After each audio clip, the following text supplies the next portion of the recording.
आप सभी दर्शकों का नेशन विजन विद रूपालाल में फिर एक बार स्वागत है। वोट करना हर किसी का अधिकार है और क्या हो अगर आप 18 साल की उम्र से आप वोटिंग कर रहे हो और एक समय ऐसा आता है कि जब आप सोचते हो कि आपको इलेक्शन कंटेस्ट करना है और आप नॉमिनेशन फाइल करने जाते हो और सडनली आप ये देखते हो कि आपका नाम ही वोटर लिस्ट से गायब हो गया है। ऐसा ही एक घटना हडबे के एरिया में हुआ है जयंती हलदार जी के साथ में। जयंती हलदार सेटलर हैं हडबे की और 18 इयर्स जब वो ओल्ड थे तब से वो वोटिंग कर रहे हैं और उनका कहना है, उन्होंने हमें कॉल किया और अपनी आप बीती बताई कि उनके साथ किस तरह का स्कैम हुआ है। और जब वो इतने सालों से वोट कर रही थी और वहाँ पर वो सोशल वर्क भी करती हैं और वहाँ के लोग काफ़ी उनको पसंद करते हैं, जिसके चलते लोगों का डिमांड था कि आप इतना सोशल वर्क करते हैं तो आप नॉमिनेशन फाइल कीजिएगा, आप इस एरिया से प्रधान के लिए खड़े हुए, हम आपको वोट करेंगे। जिसके चलते जयंती हलदार ने भी मन बनाया और उन्होंने सोचा कि ठीक है, मुझे सोशल वर्क करना है, लोगों के लिए काम करना है, तो मैं नॉमिनेशन फाइल करती हूँ, कंटेस्ट करेंगे इलेक्शन। जिसके चलते वो परसों नॉमिनेशन फाइल करने जब पहुँची तब उन्हें पता चला कि वोटर लिस्ट में उनका नाम नहीं है। पूरा हडबे में 10 वार्ड है, 10 के 10 वार्ड में पूरा का पूरा लिस्ट उन्होंने चेक कर लिया और उनका नाम कहीं पर भी नहीं था।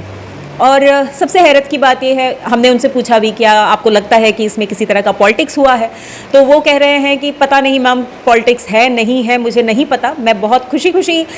नॉमिनेशन फाइल करने गई थी, मुझे लगा था कि मैं ये इलेक्शन कंटेस्ट करूँगी, बट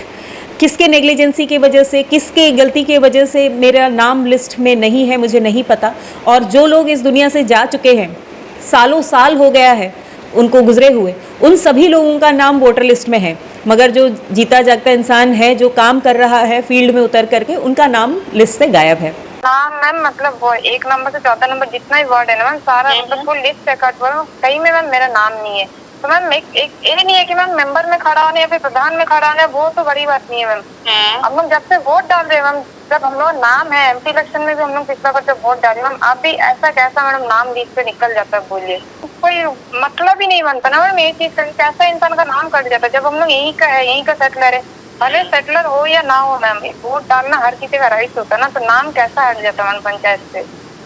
तो आज आप नॉमिनेशन नहीं फाइल कर पाए जस्ट बिकॉज? नहीं कर पाई मैम। सुबह एकदम घर से गए खुशी खुशी कि हाँ करना है अपना बस्ती के लिए काम, और वहाँ जाके देखता मैम नाम ही नहीं है लिस्ट में। तो अभी मतलब आप क्या चाहते हो? ये है मैम कि नाम लिस्ट में आना है मैम, भले हम किसी में मेंबर हो या प्रधान हो, उससे कोई मतलब नहीं है, बट हमको भी तो वोट डालना है ना मैम किसी के लिए। एक वोट क्यों नाश करने, एक वोट बहुत कीमती होता है किसी के लिए। ठीक है मैम, अगर हम 4 नंबर वार्ड में पिछला साल अगर डाली है, वो हट के दूसरा वार्ड में भी जा सकता, बट मैम पूरा ही हट गया, वो यहाँ से वो 1 से 14 फुल नहीं है मैम, कहीं में भी नाम नहीं है। इस तरह का जो नेग्लिजेंसी है जो कि तहसील ऑफिस में हुआ है, और इसका जवाबदेही किसकी है, कौन जवाब देगा? और जो एक कैंडिडेट अपने आप को एलिजिबल समझता है कि वो प्रधान के लिए कंटेस्ट करे, आज वो सिर्फ इसलिए क्योंकि किसी की गलती की वजह से या किसी का षड्यंत्र है, हम नहीं कह सकते, बट ये टोटली नेग्लिजेंसी तो हम इसे कह ही सकते हैं, क्योंकि जब वो इतने सालों से वोटिंग कर रहे थे, आज सडनली उनका नाम लिस्ट में से गायब हो जाना, और ऐसा भी नहीं कि सिर्फ उनके वार्ड से, किसी भी वार्ड में उनका नाम नहीं है, जिसके चलते वो काफ़ी निराश हुई और वो चाह रहे हैं कि इस पर कार्रवाई हो, और अगर पॉसिबिलिटी हो, कहीं ज़रा सा भी गुंजाइश अगर हो, तो उनको भी मौका मिलना चाहिए, वोटर लिस्ट में उनका नाम आना चाहिए, वोटर लिस्ट पहले करेक्ट होना चाहिए, देन उसके बाद उसमें उनका नाम हो और वो इलेक्शन कंटेस्ट करना चाह रही है, नॉमिनेशन फाइल करना चाह रही है। तो हम भी अपने एडमिनिस्ट्रेशन से, हमारे प्रशासन से रिक्वेस्ट करेंगे कि प्लीज़ इस पर थोड़ा सा आप ध्यान दीजिएगा कि जो लोग दुनिया से जा चुके हैं उनका नाम उसमें से हटाया जाए वोटर लिस्ट में से,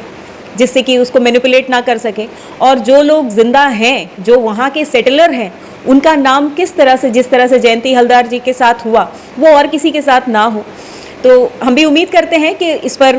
किसी तरह का कोई ठोस कदम प्रशासन उठाएंगे, और जो पार्टी के लोग हैं उसे, वो लोग भी इस मैटर को टेक अप करेंगे, और जयंती हलदार को नॉमिनेशन फाइल करने का मौका मिले या ना भी मिले, तो वोटिंग का हक तो उनको मिलना चाहिए। तो बस हमारा मकसद इस वीडियो को बनाने का बस इतना ही था कि लोग जागरूक रहें, किस तरह का जो एक स्कैम जयंती हलदर जी के साथ हुआ, अगर किसी और एरिया में भी किसी का नाम नहीं है वोटर लिस्ट में, तो वो तुरंत ही जाए और अपना जो भी कंप्लेन है वो दर्ज करवाएं। आज के लिए इतना ही। आप सभी दर्शकों का बहुत बहुत धन्यवाद।